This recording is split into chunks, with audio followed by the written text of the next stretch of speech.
C'est bien comme ça? En fait, je suis un habitant du quartier mobilisé qui a rejoint cette mobilisation citoyenne pour faire vivre ce lieu qu'est le marché de la colonie, pour vraiment axer sur le local, dont les produits locaux, dont les producteurs locaux. L'année dernière, on avait déjà fait un projet autour de la confiture du marché de la colonie et qui rappelait l'histoire de la ville avec la figue et le miel de la ville.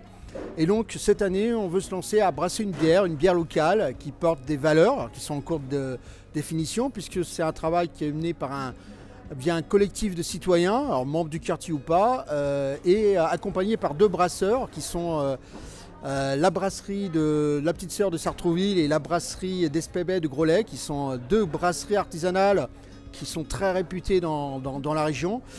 Et donc l'objectif, c'est de brasser cette bière, une bière qui porte certains symboles, qui représente peut-être le quartier. C'est ça. Alors les étapes sont assez simples. C'est d'abord récupérer les résultats d'un sondage qui a été fait sur le marché de la colonie pour savoir quel ingrédient on va sélectionner. Ensuite, on va tous se réunir pour pouvoir, enfin les habitants du quartier vont se réunir pour pouvoir décider des ingrédients, de la recette, du style de la bière, du nom et de l'étiquette. Et on va soumettre nos résultats, enfin nos envies, aux brasseurs de la petite sœur et de la brasserie d'Espébet. Alors, il y a eu plusieurs idées pour l'instant qui ont été proposées.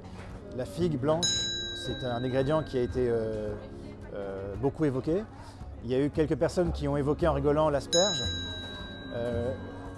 pensant que ça ne pourrait pas rentrer dans une bière.